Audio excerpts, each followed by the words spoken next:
பைக்ல மறுபடியும் சவுண்ட் போட ஆரம்பிச்சிட்டியா யாஷி? பைக்ல தட்டக்கூடாது. டாடி இதுல எப்படி தெரியுமா ரேஸ் ஓட்டிட்டு வந்த உனக்கு தெரியுமா? வலிக்குது. நீ வண்டி விட்டு இறங்கு. ராஜு பாய், 2 finger in the clutch. English தெரியும், ஐ நோ இங்கிலீஷ். நமக்கு நாமளே ஹியூமனிட்டி பிஜிஎம் போடுவோம்.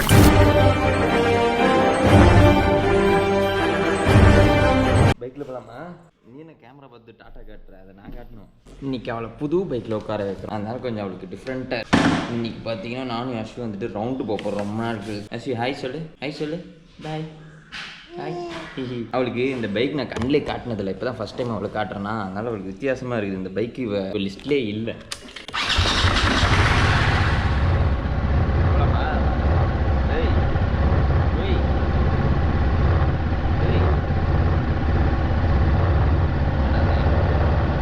அஸ்வி அவளை பைக்கில் ரவுண்டு கூப்பிட்டு போய் பல நாள் ஆயிடுச்சுனாங்க. நாங்கள் பைக் இவ இப்போ தான் ஏதோ புதுசாக பேச ஸ்டார்ட் பண்ணுறா. டேய் பைக்கில் போகலாமா? போகலாமாம்மா. அது கேமரா நோண்டாமல் உட்காந்தினா நம்ம போகலாம், சரியா?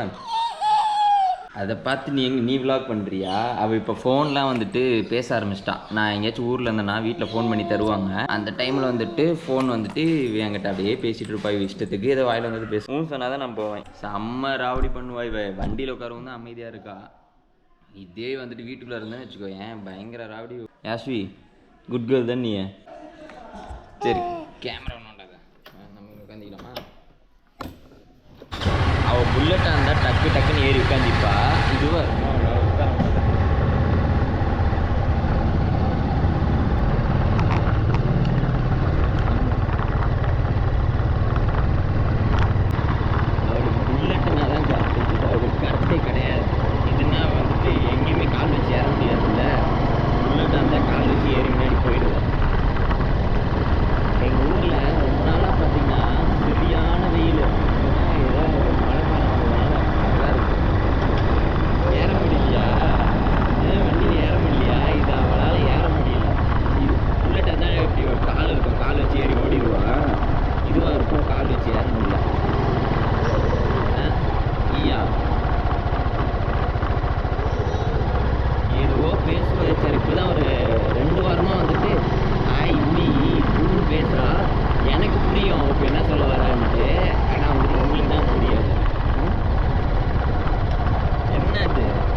ஹாய் சார், நான் தான் உங்கள் ஹார்ட் ரேசர் வச்சு. எல்லோரும் எப்படி இருக்கீங்க? இது பார்த்தீங்கன்னா யாஸ்வி. ஹாய் சொல்லு.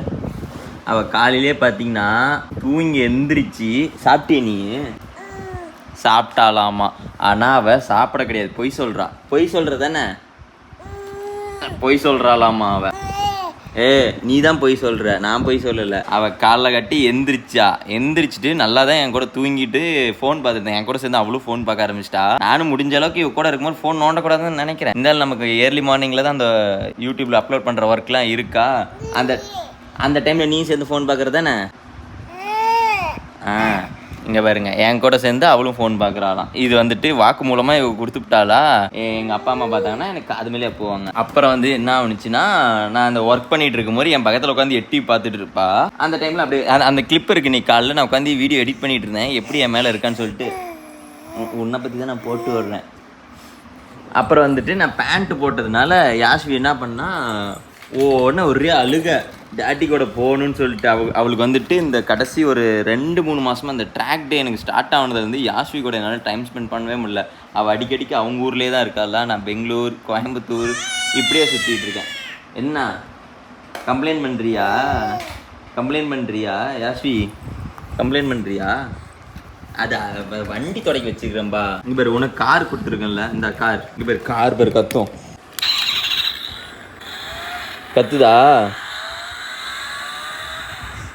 கத்துதா அந்த ட்ராக் டேனால இவ அதிகமாக அவங்க ஊர்லேயே தான் இருக்காளா, எங்கள் கூட அதிகமாக டைம் ஸ்பெண்ட் பண்ண முடியாமல் போயிடுச்சு. அதனால் அவளுக்கு என் மேலே கொஞ்சம் சின்ன கோபம். என் மேலே கோபமாக இருக்க தானே? ஆமாம் இங்கே வருங்க. அது பேர் நாங்கள் வந்து சிரிச்சுக்கிட்டே சொல்லுவோம். சிரிச்சுக்கிட்டே சொல்லுவியா? உன்னை மேலே கூட்டு போக மாட்டேன். ஆல்ரெடி உனக்கு 3 பொம்மை எடுத்து கொடுத்துட்டேன்டி. 3 பொம்மை எடுத்து கொடுத்துட்டேன். மூக்கை பிடிச்சி கடிச்சிடுவாங்க. கொஞ்சம் கேர்லெஸ்ஸாக இல்லைன்னு வச்சுக்கோ. அவளுக்கு 2 பல் இருக்குது. ஆக்சுவலாக எல்லா குழந்தைங்களுக்கும் 1.5 வயசுக்கு மேலே தான் பல்லு முளைக்குமா. ஆனால் யாஸ்விக்கு வந்துட்டு அவளுக்கு 8 மந்த்லேயே பல்லு முளைச்சிருச்சு. அந்த கேப்பில் என்ன பண்ணுவான்னா, கட்டவரில் பிடிச்சி கடிச்சு விடுவா, இல்லைன்னா மூக்கை பிடிச்சி கடிச்சு விடுவா. கடிச்சதான் நீ அன்றைக்கி என்னைய அதை மட்டும் ஒத்துக்க மாட்டா பாரு. இவளை பற்றி சொன்னால் மட்டும் இவளுக்கு தெரியுது. யாஸ்வி அந்த டயரில் உட்காருறியா? இரு. இவ இருக்கிற இடம் பார்த்தீங்கன்னா நம்ம சேஃப்டியாக வச்சுக்கணும். அஸ்வி பைக்கில் போகலாமா? அவளை ஒரு 1.5 மாதம் 2 மாதம் கணக்கு நான் வெளியே கூட்டிகிட்டு வரல. அதனால் அவளுக்கு இன்னும் அந்த பைக் இதெல்லாம் தெரியல. புல்லட்டில் மட்டும் இப்போதைக்கு உட்கார்றா. சரி ஜெரி பைக்கில் உட்காருவான்னு சொல்லிட்டு முந்தானேத்து உட்கார வச்சு பார்த்தா அப்பயும் உட்கார வைக்க முடியல. நம்ம பச்சை பைக்கு சொல்லவே தேவையில்ல, அதில் சும்மாவே உட்கார மாட்டா. பச்சை பைக் வேண்டாம் தானே உனக்கு? பச்சை பைக் வேண்டாம் தானே? அதை மட்டும் இவ்வளோ வேகமாக சொல்கிற பாரு. உங்கள் அப்பாவுக்கு பச்சை பைக் தான் ரொம்ப பிடிக்கும். அப்போ நீயும் பச்சை பைக் தானே வச்சுருக்கணும். இரு இன்னும் பொம்மை எடுத்து வந்து தரேன். பொம்மை வேணுமா? இன்னும் வாயே நவ்வுன்னு இருக்கு. 2 கிலோமீட்டருக்கு வாயை திறப்பா இவ கூட சேர்ந்து எனக்கு என்னோட பாஷையே வரமாட்டேங்குது. அவளோட பாஷை மட்டும் தான் வந்துட்டு இருக்குது. இந்த மாதிரி குட்டி டாயா இருந்தா ஈஸியாக வந்துட்டு வாய்க்குள்ள போட்டுப்பா. அதனால குட்டி பொம்மை அவளுக்கு தரது கிடையாது.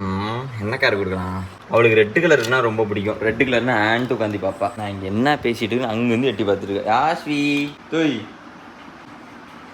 என்ன பண்ணிட்டு இருக்க? என்ன பண்ற? இந்தா ஹே இந்த உனக்கு தான் எடுத்துக்கோ. இந்த இடத்துல பார்த்தீங்கன்னா லைட்டாக நேற்று கிழிச்சிருச்சா. நான் வந்துட்டு அப்படின்னு கை வாதிட்டேன்னா அதை பார்த்து இவ்வளோ அழுவ ஆரம்பிச்சிட்டா. அழுததான் நேற்று டேடி கட்டிப்பட்டதும். அவள் உட்காந்துட்டுக்கு போச பாருங்க, டயர் சைஸு கூட இல்லை. ஆனால் அவள் ராவடி எப்படி இருக்குன்னு தெரியுங்களா? இங்கே பார்த்தீங்கன்னு வச்சுக்கோங்களேன், நம்ம ஜாக்கெட், நம்ம ரேஸ் ஓட்டின ஜாக்கெட்டு இங்கே வச்சுட்டோம். அண்ட் ஜெரி பைக் பார்த்தீங்கன்னா அங்கே நிறுத்திட்டோம். ஆஃபீஸ்குள்ளே வந்துட்டு கொஞ்சம் ரொம்ப இடைஞ்சலாக இருக்கிற மாதிரி இருக்கிறதுச்சு. ஒரு மாதிரி ஸ்பேசிஸாக இல்லை. அதனால நம்ம 10R RC இது 2 வந்து ரேஸ் பர்பஸ்க்கு வச்சுருக்கோம். அது பார்த்திங்கன்னா ட்ராவல் பர்பஸ். எங்கடி டயர் விட்டு எந்திரிச்சிட்டு இருக்கேன். இங்கே பாருங்களேன், அவள் இதுன்னு இல்லை, பெட் விட்டு எந்திரிக்க ஆரம்பிச்சிட்டா. பெட்டுங்கிறது பார்த்தீங்கன்னா 3 அடிக்கு மேலே இருக்கும். பெட் விட்டு இறங்குறது தானே நீ இல்லையா? அவளை பற்றி கம்ப்ளைண்ட் பண்ணால் மட்டும் அவள் வாயை திறக்க மாட்டாள். இதே என்னை பற்றி கம்ப்ளைண்ட் பண்ணணும்னு வச்சுக்குவேன், எப்படி தெரியுமா வாய் திறப்பா? பா வெளியே இறக்கி விட்றேன் பா. இது வேண்டுமா? வேணாமா? அப்போ இது வேணுமாண்ணாம்மா? வேணான்னா அமைதியாக சொல்லணும். காரை தூக்கி போடக்கூடாது. சின்ன வயசுலாம் உங்கள் டேடி இந்த பொம்மை வாங்குறதுக்கு எவ்வளோ கஷ்டப்பட்டாரு தெரியுமா? அங்கே எங்கே சாமி போகிற? அப்படியே உங்கள் வீட்டுக்கு போய் நடந்து பேம்பஸ்மெண்டா இவங்க வெளியே போயிட்டு இருக்கா. டேய் ஆஸ்வி அங்கே போகக்கூடாது. டேய் உள்ள போ. நீ கை அப்புறமேட்டு தட்டிக்க. உள்ள போ வந்தனா கடவா பிடிச்சி கடிச்சு போடும். உள்ள போ. வந்த எப்படி வந்து அதே வேகத்துக்கு உள்ள ஓடி போயிரு. அழுக்கு உள்ள போ.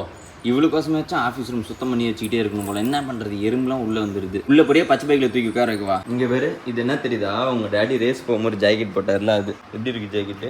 நல்லா இருக்கா? அது ஏன் இப்படி இருக்குன்னு பார்க்குறியா? பெருசானா நீ இந்த மாதிரி ஜாக்கெட் ஹெல்மெட்லாம் கேட்பேன். அப்போ அப்பாட்ட காசு இல்லைன்னு சொல்கிறேன் பாரு. காரை பிடிச்சி கட்டிக்கிட்டா.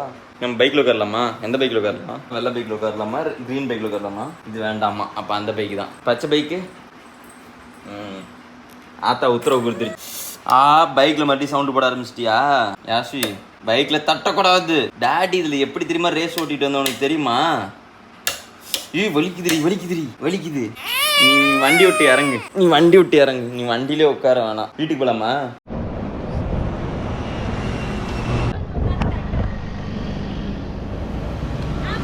வந்துருச்சு பாய். இதில் உட்காந்ததான் ஊருக்கு போன கணக்கு.